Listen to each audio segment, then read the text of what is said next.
fantastic. This is GT racing right now. He's got tracks and he's got rid of the outside of both of them. Maloney! Oh, he's taken Anderson. Anderson's up to Oh my God! Oh, big crash! Oh my goodness, half the field's gonna get rolled. Six very close. These guys are want to make their way through the field very quickly. Oh, there we go. Oh no! That's massive. This is it. This is over. I can't believe this. Oh my God! God, what?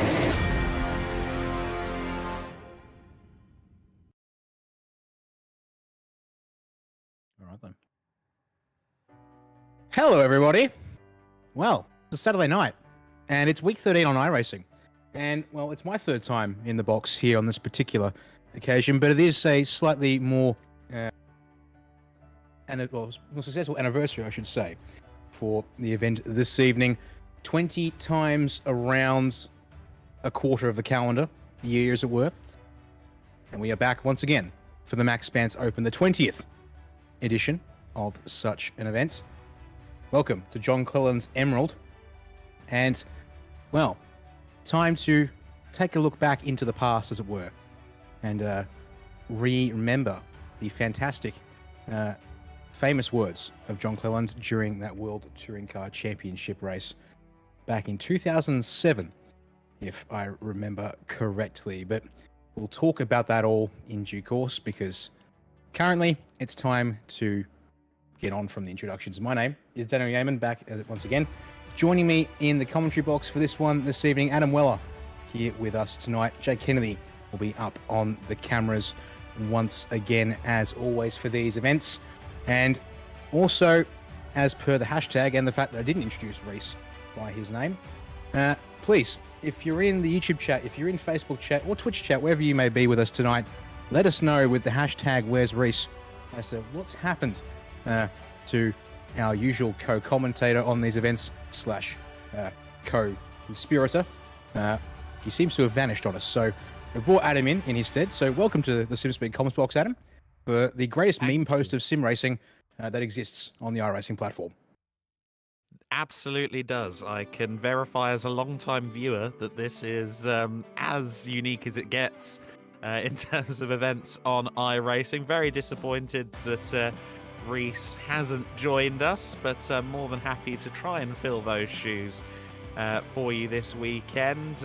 Great to see that we're using that version of Turn 1, the definitive Oscherslaben layout. I was there in April with ADAC GT Masters. They don't use this version anymore, sadly. I think 2018 they pulled the plug and reverted to the original layout. But this, everyone knows, is where it's at when it comes to racing this circuit. Sure do. Indeed. Well, the drivers are on the grid, but we do have 5 minutes to sort out the deal of exactly what's happening here for the 20th edition of the Maxx Bantz Open. And, well, as I said, John Cleland, certainly famous for a very iconic sentence about this particular corner complex. And in fact, we'll probably hear it a couple of times tonight, thanks to the fact that we have it recorded in its soundbite glory. So the main thing here tonight is that you do not want to be in that gravel at the bottom of the screen. If you go into that gravel at Turn 1, you can expect yourself to be immediately sent to the Shadow Realm via the hands of our Overlord Maximilian Jasmine Banter, and he will make a swift and quick ending to your evening should you fall afoul of the gravel. And when that happens, I suspect we'll hear John's voice echo over the broadcast this evening, as if he is here with us tonight in spirit and the in guy person. who designed this first corner should be taken in a dark room and beat about the head. That is just... Amazing.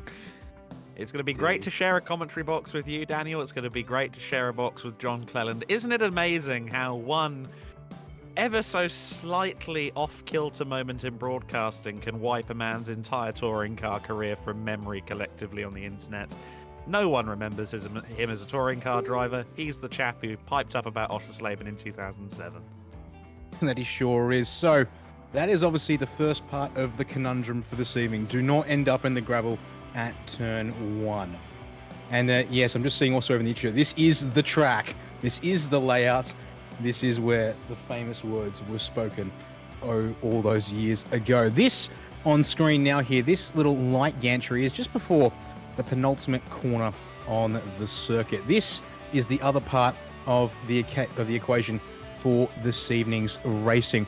What the drivers have to do is once they've negotiated turns 1 and 2, they'll have to then race to this light gantry here. The last driver to make it to this gantry on every lap will be also sent to the Shadow Roam by Overlord Banter, and we will then reset the race every single lap to a standing start formation, go again into turn 1, hope they don't die in the gravel, otherwise we're ejecting more of them once again, and then repeat with a race round to that light gantry, Adam. It's going to be a basically 1-by-1 elimination knockout race, in addition to whoever we lose at turn 1. So we'll have to see how quickly this one goes, because this one could be open-ended. We have 2 hours on the clock to potentially need to sort this out, but at the same time, these cars, despite their car setup peculiarities, as is Maxx Bantz tradition, shouldn't take us that long, all things considered. There's actually a bit of racing that needs to happen tonight. I suspect there is a contingent of drivers, particularly at the back of the order, who are going to do us a service and maybe just tempt a late braking lunge into turn 1 in the first few laps. I think it's going to be down to single digits within, I'm going to say, 3 laps. I really do think it's going to be chaotic in the first few moments of this race. You alluded to the fact that the setups are, let's say, slightly weird. They've got all the understeer per Jake Sparey. Sit down at the rear. They are geared to be as low at the rear as possible. And they've also put the weather against them, haven't they? 48-kilometer tailwind, 48-kilometer-an-hour tailwind into turn 1. So they are going to have the equivalent of 4 burly rugby players launching them at turn 1 each and every lap. It is the most peculiar bit of combination, but it is something that has come to be loved here in the Maxx Bantz Open. I think, yeah, that is true. Technically speaking, there isn't anything in the instructions that says don't send it up the inside at turn 1 and maybe help someone off into the gravel there and make sure they're out of the race early enough. As the final words of encouragement from Maximilian Jasmine Banter have been said, we are 10 minutes away from receiving our starting orders as well here for the 20th running of this race. That is technically your order on the side of screen, but realistically, as you said, it does not matter one bit at all, because for all we know, someone is being absolutely sent past the corner to ensure someone else's survival in this race. The clock has struck 0. The revs are capped at 4,000 RPM. We are away for the 20th edition of the Maxx Bantz Open, and there are stalled cars everywhere on this grid. We have drivers in the grass on the way across the start-finish line. Adam Briggs is backwards in the grass. We haven't made it to the part that's chaos. Here we go, turn 1 for the first time. And let's see. Oh, there's at least 1 or 2 cars getting into each other there, but everyone has at least challenged their brake pedal, and I didn't see anyone in that lead pack into the gravel, which I'm incredibly surprised by. I thought it was going to be wholesale Dakar Rally-style stuff for the Hyundai Velosters into turn 1, but no, remarkably, after having to tempt the fate of stalling, it seems everyone's been very kind and considerate. Oh, they've all been very gentle around turn 1 to make sure. And confirmation from Overlord Maximilian Jasmine Banter that no one will be sent to the Shadow Realm due to safely negotiating turn 1. So it is now the race to the light gantry before the penultimate corner. And currently it looks to be that, well, if not Adam Briggs, who's actually out on track, Andrew Dyson, or Andrew 1.25 Cole Trickle Dyson, who's unfortunately had a bit of connection problems and is just crawling out of the pits. I think, unfortunately for Mr. Dyson, that will be him, the first driver removed from the race. As we're reminded, actually I'm told also, that Adam Briggs is currently nursing a broken foot at the back of the field as they come through the final couple of turns to that timing gantry now. And here we go, as we watch them come across the line. Now these drivers are all safe as they head on through, and they will be ordered to line back up on the grid here as we wait for everyone to make their way through, as that's another slow car over there. That is Brent, the Pit Magnet Punkari. Oh dear, that car is crabbing. We just got a little shot there before we cut away. That car clearly with some significant rear suspension issues. We ride on board with him. This might not be signed, sealed, and delivered then for Pancari. He's going to have to try and get to the gantry before the penultimate corner. And Mr. Dyson, I'm sure, will be given the hurry up right now. Come on, you might have a chance of staying in it. Connection issues be damned. Indeed. So there is a Dyson working his way through the opening sector. Adam Briggs has been sent to the Shadow Realm by our overlord Maximilian Banter, as we see there Pancari struggling to make it back down the track, and indeed commiserations to you, Adam, for attempting. As Brett is really having a hard time with the damage, and now the new soft particle effects of that grass is making the car nigh on impossible to get back facing the right direction. And here comes Dyson to go past, and he's going to do so. Pancari wounded, beaten, and seemingly out of Maxx Bantz on lap number 1. Dyson just has to get through this S-bend, and he will be home free for at least one more lap. He has done so now. So Dyson in the 17 car lives to fight another day. The rest of the field waiting. Tyres going cold, and it won't be too long before we get going again. Well, is that Dyson into the pit lane? And there we are. To speed the process along, Maximilian Jasmine Banter has sent Brett the Hit Magnet Pancari to the Shadow Realm. And so the field now set up and ready to roll. We are now down from 21 to 19 as the new green flag is given, and there are a way of sorts once again, but for your top two there, it's not good, and there's more spins and contact. Scott Travis T has spun around. Dyson must wait in the pit lane for everyone to clear turn 1 before he is released. Here we go, turn 1, take 2. Is anyone for the gravel this time, Adam?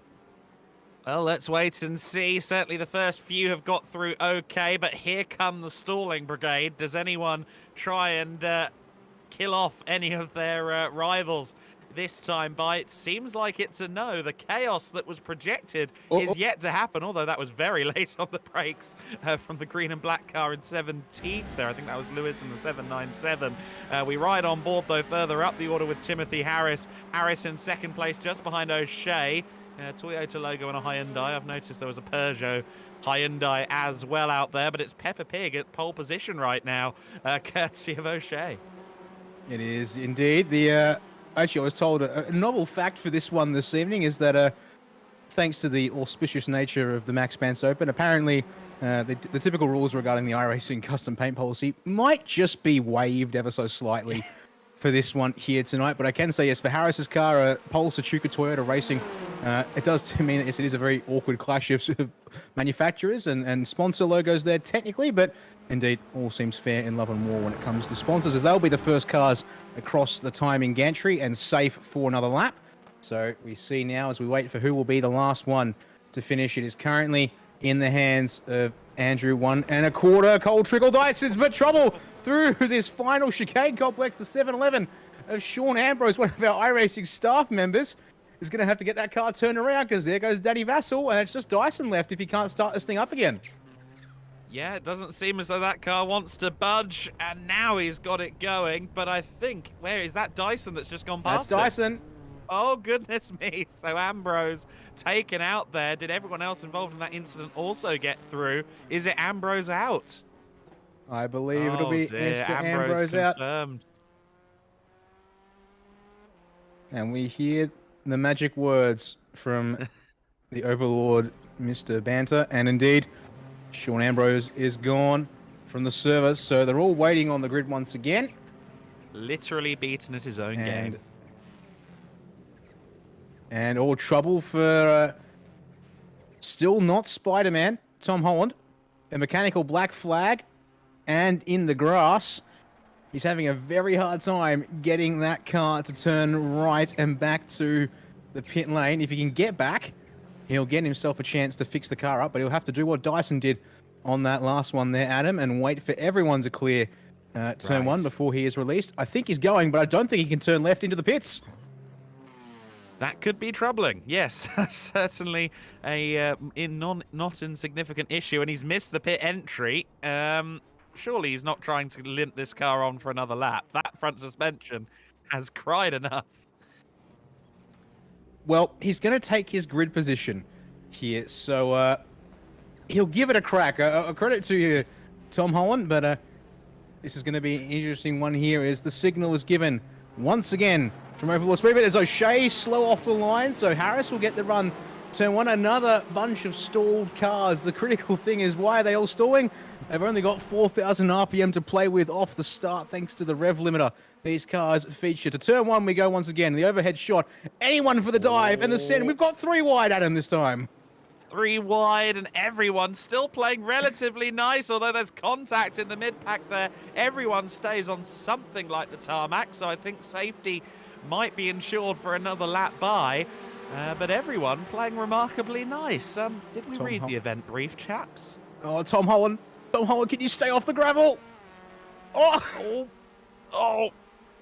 I reckon by a pixel he's out. Yeah, he's gone. Look at that. And Clear as day. Unfortunately, there, our first victim to turn one is announced, and with that, Overlord Sparey has granted a reprieve. All drivers are permitted to dawdle their way back around and reform up to go again. So 3 times around, and we've now finally had our first elimination turn one. Unfortunately, it wasn't quite the dramatics we were hoping for. There was, someone is going to venture to the grass anyways. In the meantime, back there, that looks to be, I want to pick them up. It's Jack Mara in the number 9 machine, and is that potatoes? I think that's potatoes. Yes, it is. Is he Irish? It's a load of spuds. If I know correctly, Jack is a Kiwi, perhaps. And what have we got there? We've also got the almost matching Scott travesty. I did it all for the Nookie. Lovely work there. Scott is out of the early 2000s. It would seem to be the case. So everyone is safe, and right, time to grid back up once again, and we will see. Corey Continent Vervinkt. Just making it. Well, does he get eliminated? No. No. So all reprieve was granted by Maximilian Bantz this time round, due to losing Tom Holland at turn one. There you go. And the rapid call has been given. We're away once again for the 4th time, but look how many stalled cars on the grid. That one's caught a few people off here as we try and go once again. But, O'Shea's had a terrible, so 2 in a row for O'Shea. So that's the overhead cam for turn one. We go once more. Who will lose? There's another 3 wide. And we're going to finally get some sends. There's contact. Harris's turn, but everyone stays on the asphalt again, Adam. And that... a reverse entry into turn one, and I think that was a trip to the gravel. Yes, it is. We have an elimination. It's Clay Lewis out, and there's all sorts of drama on the exit of turn 2. A lot of chaos and orchard for the rejoin, Timothy Harris. Once again, though, the reprieve has been granted thanks to the elimination of Clay Lewis at turn 1, so all these drivers here can take it back around at their discretion. Let's have a look at this one here. So we're now starting to see some eliminations, and it was up the front of the field. We had a bit of chaos there. As we go suddenly 3, I think that's actually number 13 there on their lovely multicolor. Thomas third degree burn, the number 12. But then watch here as they compress through turn 2. Yeah, compression at that corner happens a lot, but not usually to this extreme. A lot of cars taken out in one fell swoop there. Drama, chaos, and pyrotechnics abound as everyone tries to make their way through turn 2, but they're still racing for survival. Well, they are, once again, have been given a reprieve, so these drivers don't actually have to floor it back to the pits, but indeed, several mechanical black flags. Jack Mara there in our potato Spud Hyundai is one of them. The second one, though, is Ethan Cook-DeBass in the number 20. Unfortunately for Ethan, he's actually stuck all the way back in Sector 1 whilst these drivers are limping their way through the final sector of the circuit. It's going to take Ethan a while to get back, and indeed, we're just told, have an eyes on the left front. The right front is trying to help out where it can, but they're a bit fragile up the front end, and funnily enough, when you're trying to stick 350 horsepower down to the ground and turn these tyres, they're not going to do a whole lot for you here. It can turn right, apparently. That's a small miracle, it seems. Yeah, no, I'm quite shocked by that. The Iron Brew liveried number 20 car. Very, very nice indeed. But yes, running with more than a little bit of damage right now. I covered the Po Grand Prix this year, and we saw a lot of toe links in the bin at the end of the weekend, a lot of wishbones as well. And I suspect similar will have to go on down in the number 20 pit now. Yes, well, they do have, from what I can tell, unlimited fast repairs. So they have a bit of an out, except for that condition that we saw for Andrew Dyson. If you opt to go into the pits to take your repairs, you will be held and made to wait for everyone to have negotiated turn one, or at least some amount of time to potentially have allowed everyone to head for turn one, because, well, for those who stall on the grid, they might be told, well, they might not get the chance to get ahead there. So there is a bit of that in place. So it's more a matter of just hurry on up, please, Ethan. We're waiting. But, well, you can see that Jack Mara is primed and ready to go at the pit exit.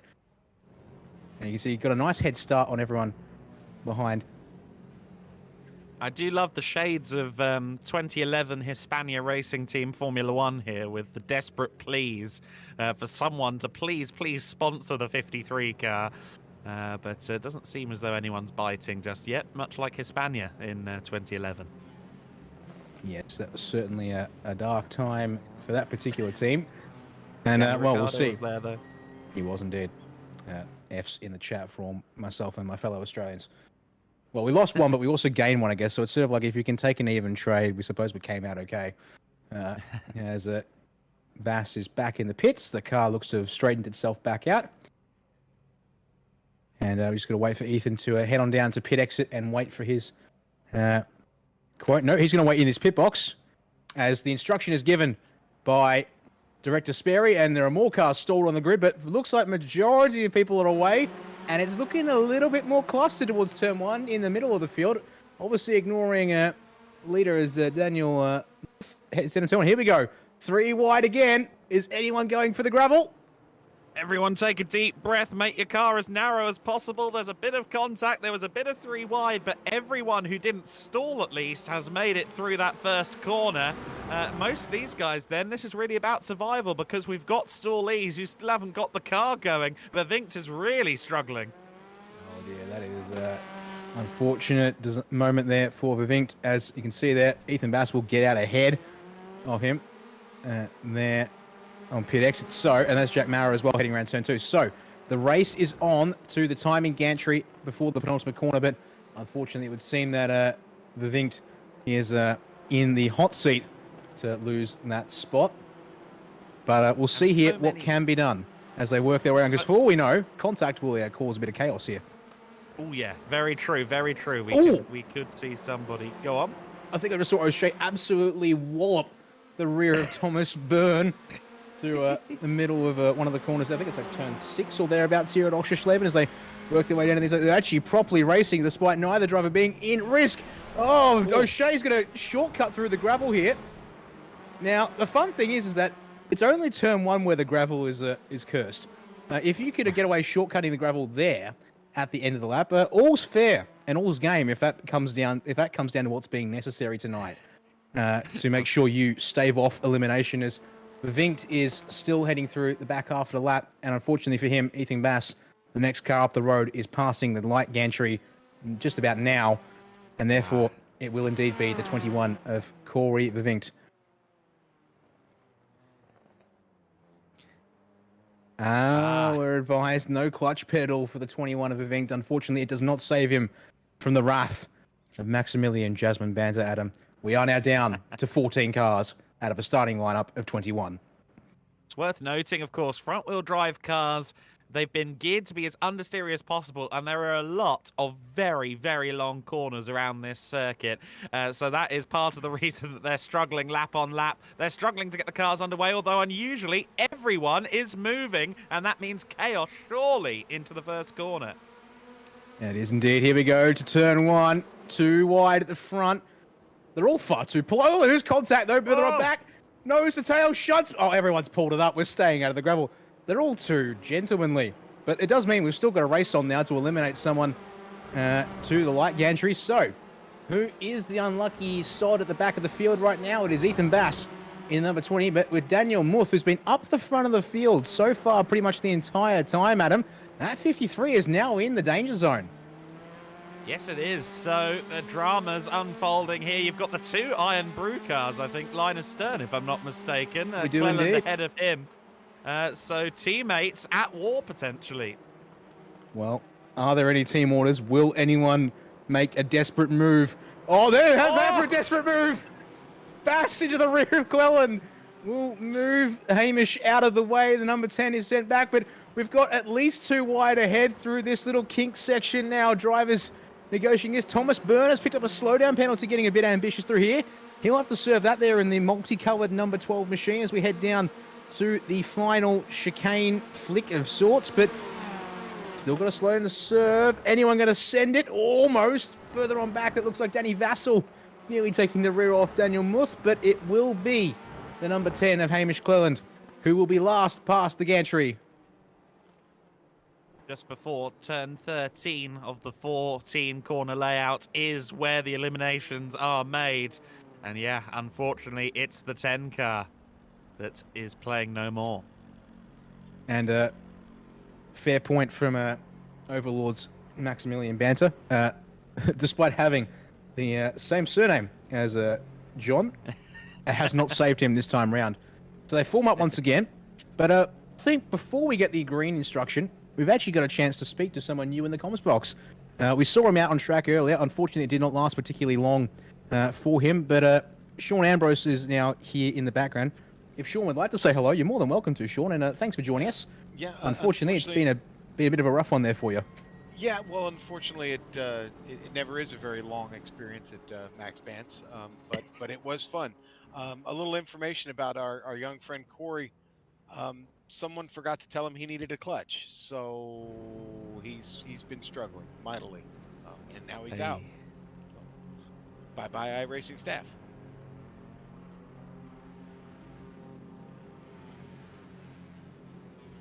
Yes, maybe so. Maybe this is karma. Agreed.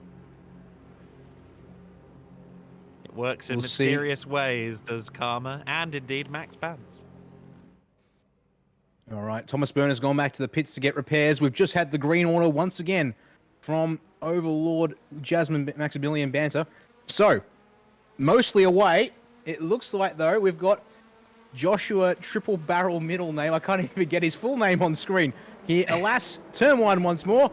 Oh, they're single file, Adam. Not too wide a little bit, but it's all too gentlemanly. No one's willing to do something ambitious here at turn one. It does mean, once again, we're on with the race. Down We to need a the timing mandatory entry. course.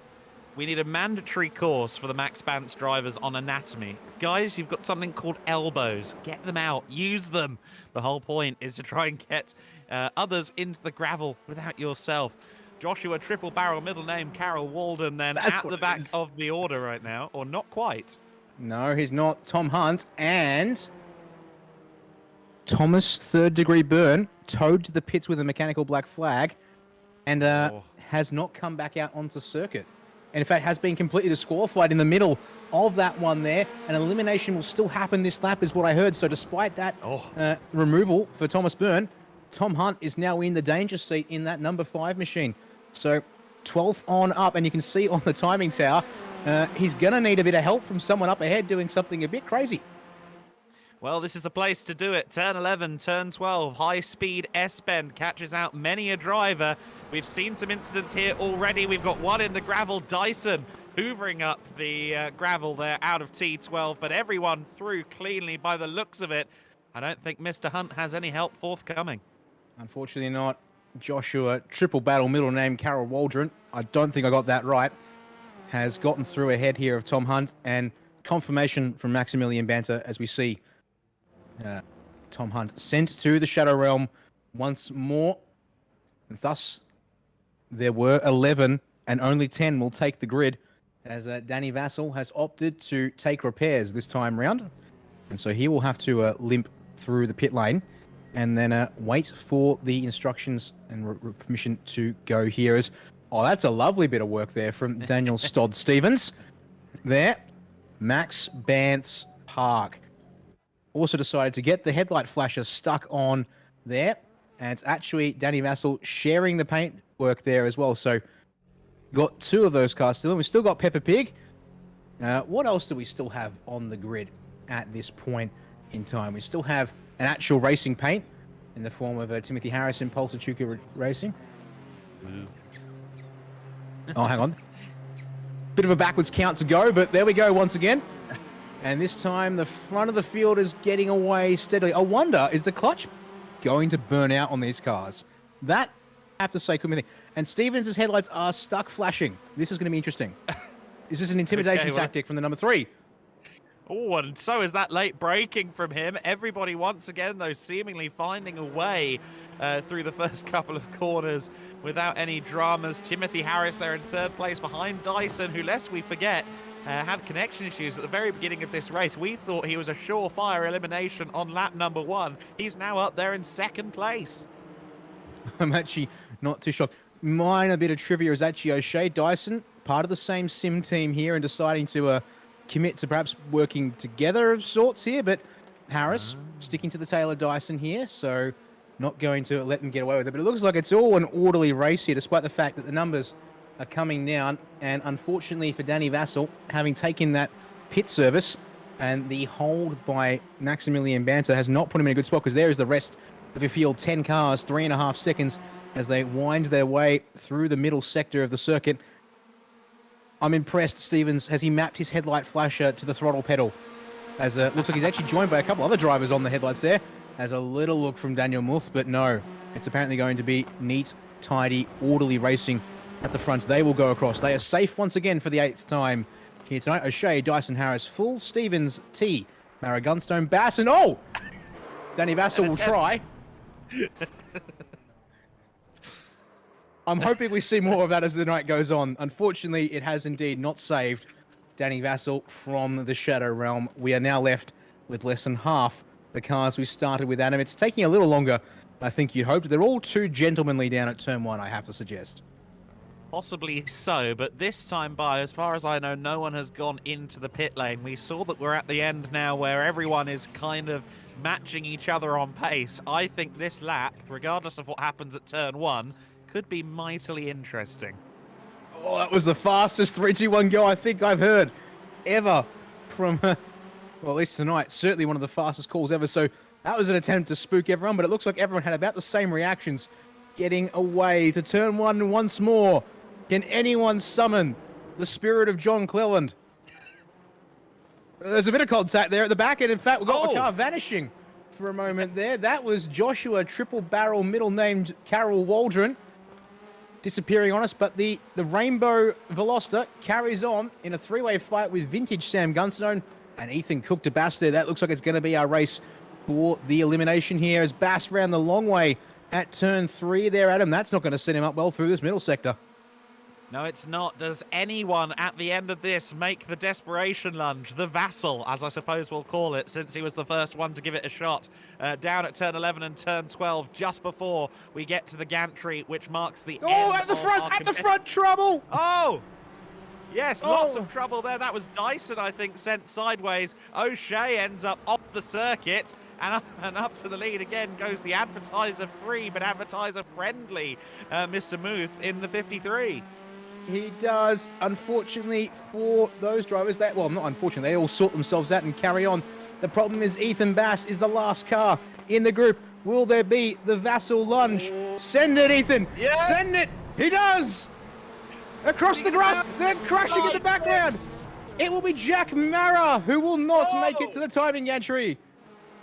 Jack Mara, who looked like he was a solid bet for this race, has been eliminated there and fully sideways. More than a dab of oppo for Bass across the grass, and he lives to fight another day. We're getting into Maxx Bantz territory now, guys. If we've warmed up to it a little bit, and I think we've firmly arrived and are in the hotel lobby burning it down. We have indeed. This is what I've come to see now as drivers opt to take every opportunity possible. Repairs quickly, it seems, for Andrew, one of the quarter cold trickle Dysons. But we'll see if he holds there. Well, he'll have to hold in the pit lane there. Everyone else on the grid. So 9 starters. Ah. 8 here, so 4 rows. As they're released once again, it'll be O'Shea to lead them down to turn 1, it seems.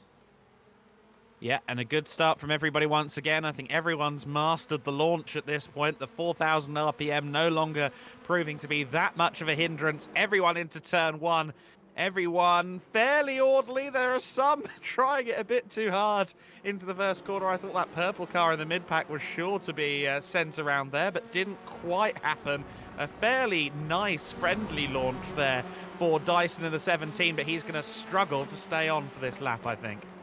Yeah, a lot of work it's going to need to be done because the last car ahead of him here is Joshua Triple Barrel, middle name Carol Waldron. But you can see the gap ahead is to the tune of about 7 seconds as Dyson fires it into turn 3 and almost has to double apex that one just to keep some semblance of momentum going. Round turn 6, I think, is what it counts here on the circuit. As you can see, I've well prepared myself for Oscherslaben this evening. But it looks like indeed O'Shea and Muth will carry on 1-2. Harris not too far back there in third has Dan Stevens.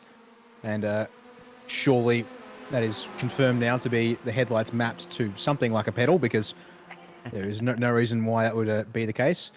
Although then again, it's still flashing through the corners. So maybe it's just some other button. He's got like a toggle switch that's turned on. There's a bit of a race between Muth and O'Shea, but they will be well safe as Dyson will try. And fail, I think. And he's been given credit for trying, but unfortunately we see up the road Carol Waldron too far. He did make it to the barrier, but alas, it will mean we are down to 8 drivers. 4 rows of racing remaining, and I'm yet to see carnage at turn 1. Regarding the corner count, it depends whether you count the triple apex turn 4 as 1 corner or 3. ADAC counts it as 3, but choose your own adventure, I suppose, as we get underway. Oh, Ethan Bass struggling there. The Iron Brew machine has not started well. Same can be said there again for Daniel Muth. Desperately after sponsorship money, but not going to be doing the world any favours with a launch like that. He's got Gunstone to the inside at turn 1. Stevens and Harris knows to say, oh, Bass! The lunge! Oh. It might have saved him, but Carol Waldron goes back around the outside at turn 2. They squeeze, they rub, but this is actually getting into some peak touring car racing! It is, and the grass on the tyres will not help Bass in the next couple of corners. He's firmly understeering around turn 3, and with every car length that the 35 of Carol Waldron gains, Bass's time in the event looks more and more likely to narrow, if not shut completely. However, rallycross tactics abound, question mark? Surely that will be what has to be done. The question is, can Carol Waldron potentially do it as a preemptive strike to prevent it from becoming an undercut measure? So let's see here. Who's thinking with the big brain tonight? The 11th attempt, well, the 11th elimination, I should say, as Bass is still hustling that car. He's pulled it off once, but he's going to have to pull it off again. What will Carol Waldron do? Eyes on the car. Carol Waldron goes for it, but he hits a curb. Bass is sliding. Oh, Carol Waldron misses everyone else. Who will be last in the gantry? It will be Ethan Bass. It was a good attempt from both parties. I thought for a moment that Carol Waldron might end up in the barriers and stuck there, but thankfully his car bounced in just the right way to send him past the gantry and through into another lap.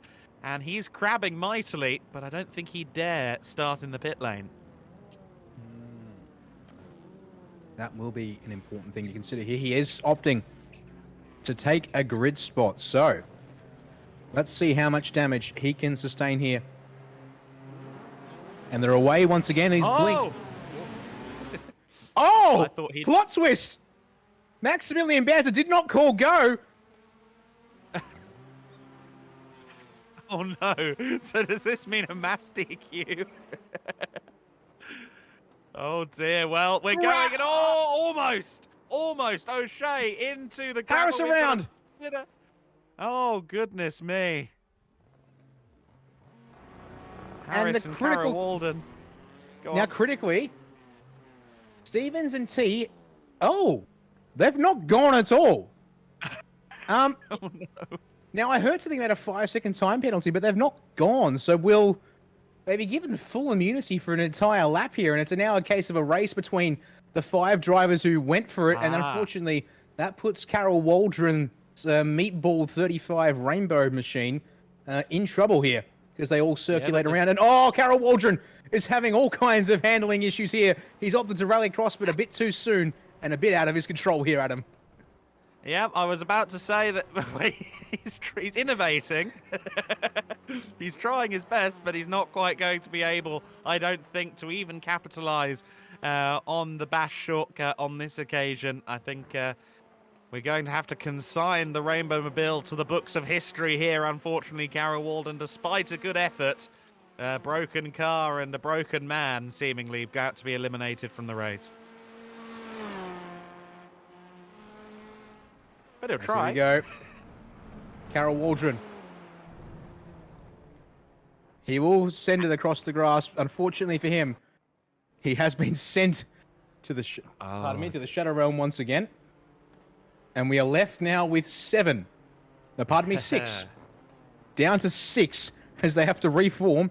And looks like Daniel Stevens has going to get a bit of a jump start here because he kind of went. So we're down to PS2 era Gran Turismo then, aren't we? 6 cars remain. Who's going to go for the full launch into turn 1?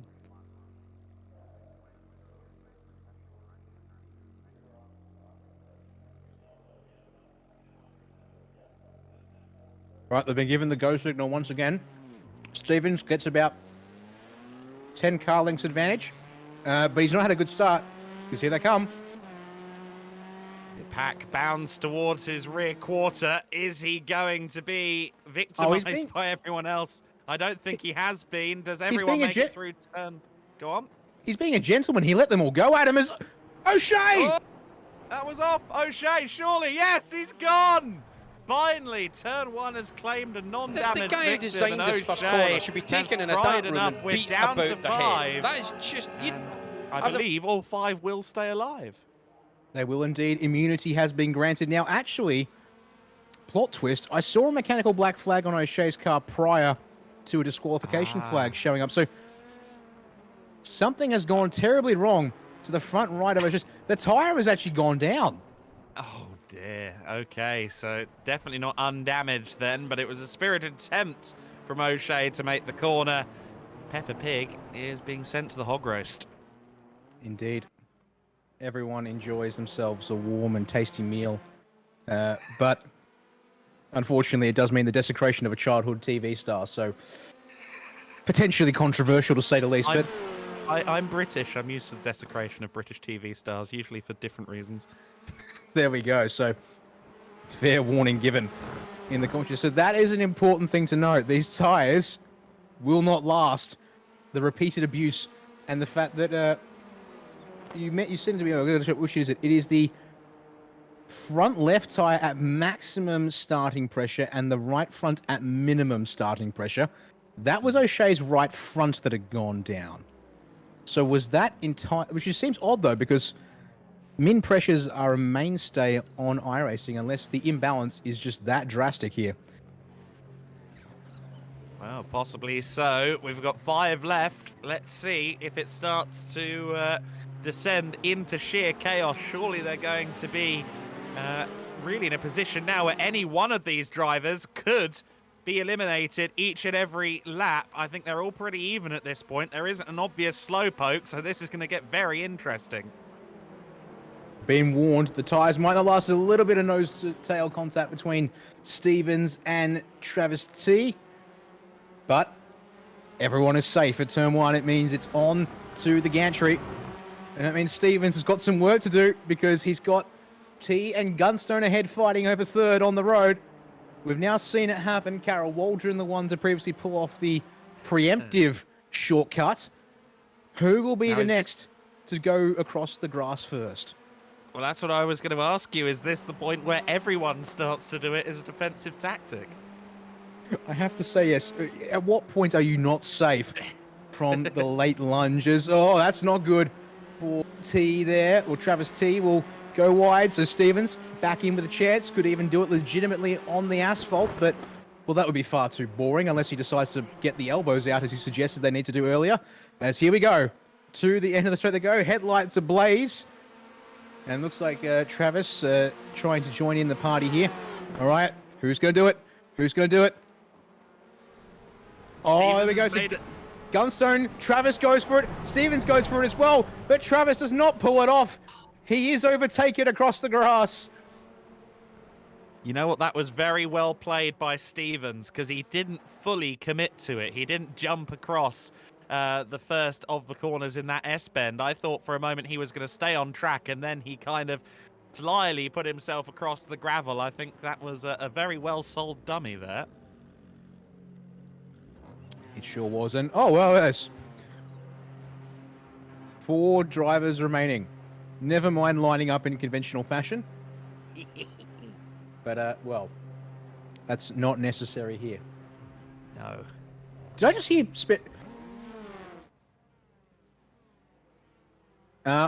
Okay, so we've just been told that despite the chaos, Daniel Stevens picking up his first incident points for that excursion, and that time round, Maximilian Bantz opting not to count down, just said they should go, and it seems to have caught them all out, but turn 1, again, it's like we've got some kind of gentleman's agreement still going on here, but now it's Daniel Muth in the hot seat there. The sponsorless car, desperately in need of sponsorship, now needs to pull off the miracle to be able to stay in this race. Muth had a very good run through the first corner, it must be said, and he's already lunging up the inside as they go through turn 3. He has the inside line, he has the power down, and he has the position for now at least. All 4 cars still running extremely close together. We're just under 40 minutes into Maxx Bantz. I wonder if we've got 4 more laps in it. I don't think we do. It's very close to our decider now, and well, Muth has done a good job of getting himself up into 3rd place, but I suspect the offensive tackles are about to begin. Well, there is this lap and 2 more, because once we hit the 1v1, then we will have ourselves a son or daughter of Bantz to crown. And for this 20th anniversary of the Maxx Bantz Open, we also do not have a former winner, as Harris sends Muth. It's actually happened. The shortcuts are here, but Muth has been totaled into the rear end. And, well, if there was ever a strategy for sending someone out of the race, that's the slightly more interesting one. But Harris has not gone. Confusion reigns as he considers perhaps... Was that perhaps a little too unsporting? But there is no mercy in the hands of Maximilian Bantz. There are no morals, there are no ethics. And we've seen that displayed in real time. He was sent to the shadow realm by his own competition before Maximilian Bantz could even lay a finger on his keyboard. And then there were 3. Harris has the optional lineup on the inside here to make it an IndyCar 3-wide start, but alas, it will be 2+1 for the second last lap of Oscherslaben. That to determine, yes, who will be last standing. That front right tyre is not looking good, it must be said, on the Toyota Hyundai. I'm not sure what he's going to go for it. Oh! How do they all stay on the road? Stevens hangs on by the barest of margins, so it's a drag race to the gantry once again. And it is confirmed we are on to the lights. We know all these drivers are willing to play games. I kind of want to see someone cut across the triple apex here and do something just very different to completely confuse the opposition, but alas, they will take the triple apex left normally here. And indeed, bit of ducking and weaving, but they will stay. Stevens from Gunstone, from Harris here, and as they look to the inside, Harris not able to get up there yet, so it will be down to the final S-bend to sort this one out here, Adam.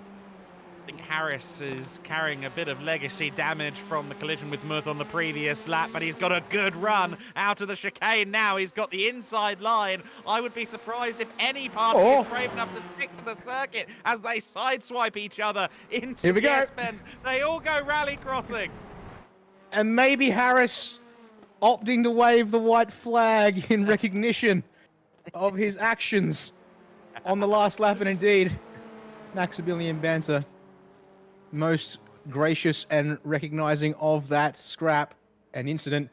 But alas, it is the Shadow Realm for the 093, and we are left with the 1v1. Daniel Stodd Stevens for Maxx Bantz Park. Sam Vintage Gunstone in a universe paint. And it is time for a first-time winner of the Maxx Bantz Open once more. The final countdown is given. Who will get the best start? The answer is Stevens, but only just Adam. Both of them limping away from the line. Does anyone try and make the elimination Royal Rumble style over the top rope or indeed into the gravel at turn 1? Let's wait for the rear end. Oh, it's coming from Gunston! They're both... Oh! They refuse to punch forwards. Both drivers inch it back. This might be the slowest lap we're going to see tonight. No one willing to give up. Who will put the foot down and go race? Half a mile an hour. Who will be the... Oh, they get going. Gunstone's got a broken left front. Is Stevens able to get his car going, though? Stevens trying to find power from his Korean motor, and it's just not working. I don't think he's gotten underway just yet. He is going right now. On board with vintage Sam Gunstone. His competition is probably a good 10 seconds back up the road. Surely Sam Gunstone has done enough. We'll have to see. I saw some damage to Gunstone's car. The mechanical black flag has been issued as well, but apparently it's somewhat raceable here as they make their way through the couple of corners. And indeed, surely this is too much for Stevens to overcome. And Stevens has found a shortcut! Oh, he's doing it! He's making the big move here, and he's come out well clear. I don't believe black flags will be cleared. Stevens is going to take the win. Beyond all odds. Daniel Stodd Stevens has joined the ranks of the sons and daughters of Banter. Sam Gunstone thought he had sealed the deal at turn 1, but one final trick up his sleeve, and we didn't even see it coming at him. Daniel Stodd Stevens, in the filthiest of fashions, is the winner of Maxx Bantz 20. We'd even been clued in. Jay Kennedy had shown us a little thing that it was possible earlier on before we went live here on the broadcast. But yes, I'd forgotten this was a possibility. Stevens, though, had it in his back pocket the entire time, and he's uncorked the bottle at the ideal moment to become a winner, a son and daughter of Bantz. Amazing stuff. As we watch this final lap once again, you see he'll bring it round turn 3. All seems lost. Gunston is already up through the Triple Apex complex, and he's happily meandering his way. And Stevens goes, "Oh, that's great of you, but there's this lovely big hole in the fence. I'll turn right, negotiate the tyre bundles, and comes out onto the back straight, a good 5 seconds clear of Gunstone, who is left to rue what could have been. And even so, Stevens takes a quick little shortcut across the grass and gravel to secure his glorious triumph. And he joins us here now.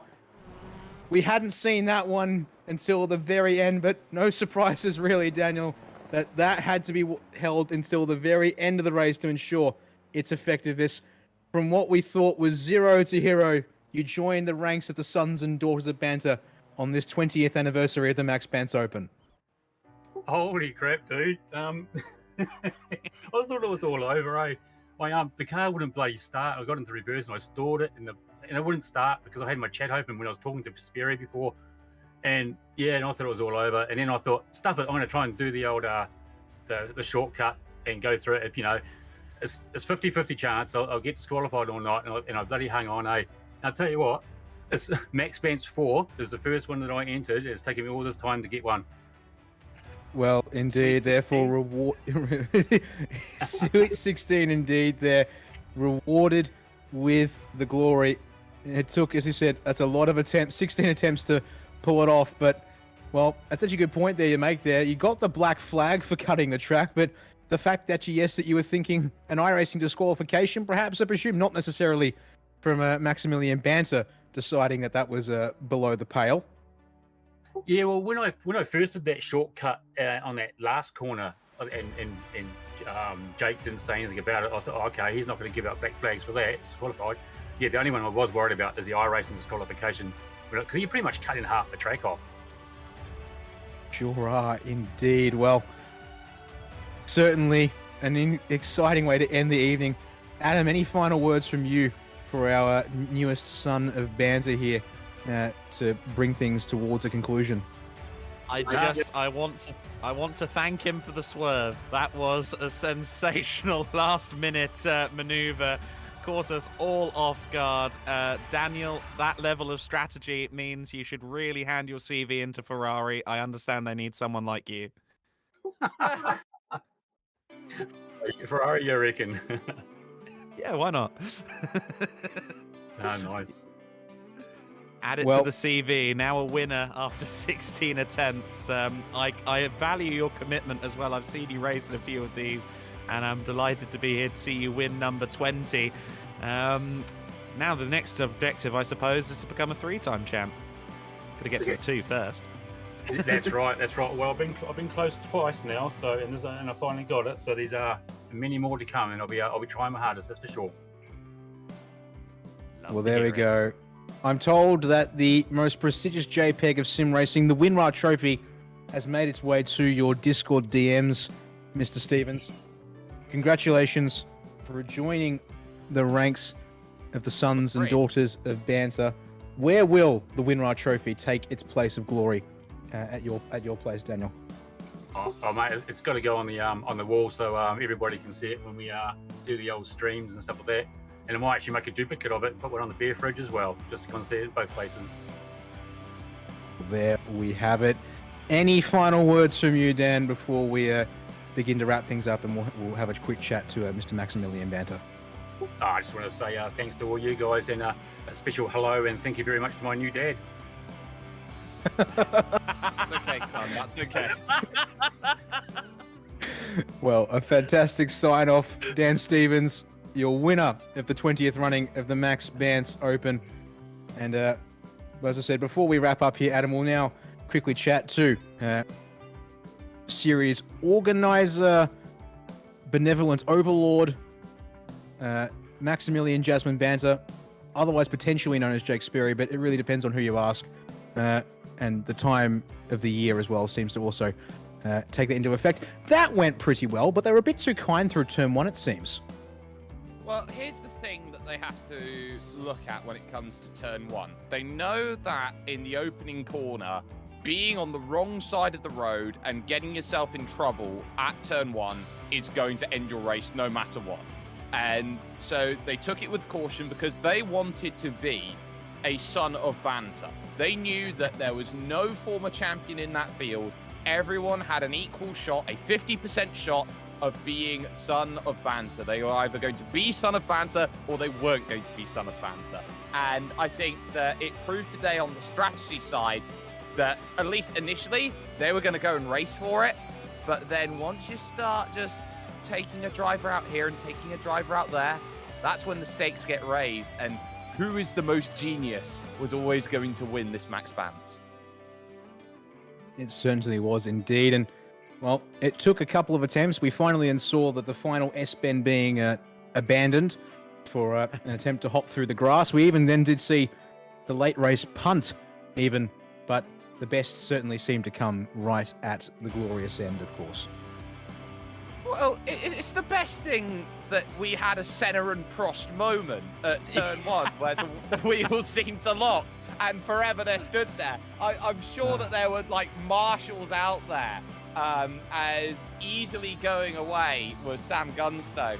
And clearly, give me a push is Dan Stevens. Come on, give me a push. I need to get going. It's just incredible. And racing is incredible because it doesn't matter in what form that you create it. You just get entertainment in the purest form. And that's why I've loved making Maxx Bantz for what is now 5 years now. It is 5 years. So bring on the next 20. I'm Indeed. excited to see what you come up with next. I will say those first laps, it felt a little bit like Floyd Mayweather and Manny Pacquiao. It was more of a cuddle than a boxing match in the early rounds, but we got there eventually, and once the gloves were off, things got very entertaining. I covet your efforts on making this all happen, Jake. Well, it's not just me, of course. We've got the hashtag Where's Reese, and I want chat to let me know where Reese is at this point in time. He's gone off on a merry adventure and isn't here with us today, but I'm sure he's going to look back at this and go, that was a really, really good Maxx Bantz, and have some fun. And yeah, we're going to really enjoy it. We do this every 3 months on the iRacing service. Every week 13, there's a chance to just sit back, relax. You've got nothing to do. All of the serious sim racing is over and done with. Go have some fun. Come join us. And it's absolutely free to jump in and join. We do very interesting track and card combinations and race formats. And the best bit is we've never repeated a format twice. That is true. Well, how hard at work are you going to be in terms of getting the 21st running of the Maxx Bantz Open prepared? Obviously, 12 weeks, 13 weeks technically still to get it all ready and to go. So time aplenty on the board. Any early ideas starting to swirl, or is the whiteboard still been put aside for the time being? I would say in these early stages, I've still got to do a little bit of testing, but I do have a ready-made plan to go. And I tell you what, it just needs timing to be completed in my mind. Ooh. Ooh. I'll look forward to seeing what happens. There will be the trailer from Reese come a couple of weeks before the event itself, and the carnage and chaos will come again once more for, I guess, well, it depends. Does it count as the fall running of the Maxx Bantz Open, or the late summer, early autumn running? But you'd be, no, wait, end of winter, early springtime for you Northern Hemisphere folk. I believe it'll be early spring. It should be early March. Well, an interjection from Director Jay Kennedy. Here goes. The guy who designed this first corner should be taken in a dark room and beat about the head. That is just... You forgot to bring it out during the broadcast for good measure. He did a couple of times, yeah. There you go. I'm talking far too loud in that case. Well, that will have to do us for this evening. Congratulations once again to Dan Stevens, who joins the sons and daughters of Banter. We thank, as always, Maximilian Jasmine Banter for running the event and for serving as the benevolent overlord and master of the Shadow Ban Hammer. Indeed, our commiserations to Where's Reese, but we hope I'm sure he'll be back in due course for the 21st running. And thanks to you, Adam, for joining us here in the commentary box. This has been obviously a bit of a chaotic evening, but it came down to a brilliant bit of racing. And the fact that it was scrapping all the way to the end there with one by one as we knocked drivers out along the way. It was an absolute delight. I hope I can come back at some point. Thank you so much for having me. Well, there you go. On behalf of myself, Daniel Yeaman, Director Jay Kennedy, and Adam Weller joining us on commentary, this has been the 20th running of the Maxx Bantz Open. Thank you for joining us across SimSpeed's social media channels. Until the next running, the 21st running of the Maxx Bantz Open in 13 weeks' time, have some fun on iRacing or wherever you may find your virtual fun and games to be. And take care and have a good time. Bye for now. This is your chance to get behind the wheel. The opportunity to race just like the pros. From the grassroots levels, where we all got our start, to the most popular race cars on the planet. From the fairgrounds of Nashville to the high banks of Daytona, to tracks that will never be forgotten. Realistic driving, intense competition, all from the comfort of your own home. This is the ultimate motorsports simulation. This is iRacing.